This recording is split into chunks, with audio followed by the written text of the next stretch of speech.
Magandang araw po. Narito na po ang magiging lagay ng panahon ngayong araw ng Huwebes, May 15, 2025.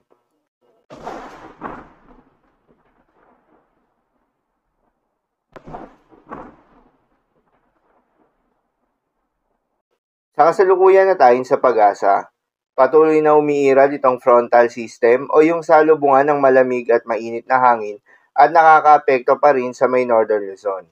Dahil dito ay asahan yung maulap na kalangitan na may kalat-kalat na mga pagulan at thunderstorms. Muling umiiral naman itong intertropical convergence zone at nakakaapekto sa may Mindanao at southern Leyte. Dahil dito ay asahan rin yung maulap na kalangitan na may kalat-kalat na mga pagulan at thunderstorms. Habang easterlies naman o yung mainit na hangin galing sa may karagatang Pasipiko, ang patuloy na nakakaapekto sa nalalabing bahagi ng ating bansa kasama ng Metro Manila. Dahil dito ay asahan yung generally fair weather condition, mainit at malinsangan na panahon sa umaga hanggang sa tanghali, ngunit pagsapit ng hapon o gabi ay asahan yung mataas na tsansa ng mga pagulan.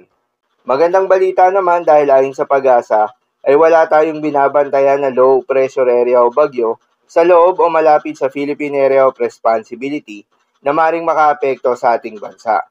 Gayunpaman, maging handa pa rin tayo dahil ayon nga sa datos ng pag-asa, posibleng isa o dalawang bagyo ang maaaring pumasok o mabuo sa loob ng Philippine Area of Responsibility ngayong buwan ng Mayo. Samantala, isang kumpol ng kaulapan o cloud cluster ang kasalukuyang namataan sa labas ng Philippine Area of Responsibility, particular na sa may silangang bahagi ng Mindanao, malapit sa may Palau sa karagatang Pasipiko. Batay sa pinakabagong datos mula sa ilang weather models, may 20 to 40% na posibilidad itong mag-develop bilang isang low pressure area at posibleng maging bagyo sa mga susunod na araw. Sa kasalukuyan nga ay hindi pa ito ganap na organisado at wala ring malinaw na sirkulasyon. Ngunit patuloy itong binabantayan para sa mga posibleng senyales ng paglakas nito. Para naman sa magiging lagay ng panahon ngayong araw ng Huwebes, dahil nga sa epekto nitong frontal system, asahan sa Ilocos Region, Cordillera Administrative Region, Cagayan Valley, Aurora at Quezon ang maulap na kalangitan na may kalat-kalat na mga pagulan at thunderstorms. Posible ang mga pagbaha o pagguho ng lupa. Dahil sa katamtaman hanggang sa kuminsan ay malakas na pagulan.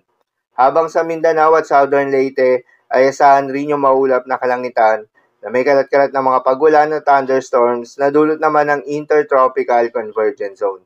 Posible rin ang mga pagbaha o pagguho ng lupa. Dahil sa katamtaman hanggang sa kuminsan ay malakas na pagulan. Habang sa Metro Manila at nalalabing bahagi pa ng ating bansa, ay asahan naman yung bahagyang maulap hanggang sa maulap na kalangitan na may kalat-kalat na mga pagulan o thunderstorms. Dulot naman yan ng easterlies. Posible rin ang mga pagbaha o pagguho ng lupa during severe thunderstorms. Madalas nabobo ang mga thunderstorms na ito tuwing hapon o gabi na nagtatagal ng 1 hanggang 2 oras.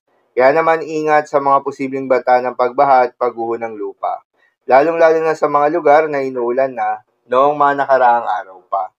Para naman sa magiging lagay ng mga dagat baybayin, ayon sa pag-asa ay wala tayong nakataas na gale warning sa anumang seaboards ng ating bansa. Ngunit pinag-iingat yung mga papalaot ng mga kababayan nating mangingisda at yung may mga maliliit na sasakyang pandagat sa may seaboards ng extreme northern Luzon. Dahil inaasahan yung katamtaman hanggang sa maalon na karagatan na dulot ng frontal system. At sa nalalabing seaboards ng ating bansa ay asahan yung banayad hanggang sa katamtaman ng mga pag-alon. Ngunit iba yung pag-iingat pa rin, lalo na kung meron tayong offshore thunderstorms activity. Asahan yung paglakas ng hangin at kaakibat nito ay pagtaas rin ng mga pag-alon. So, yun lamang po para sa lagay ng panahon ngayong araw ng Huwebes. Keep safe, everyone.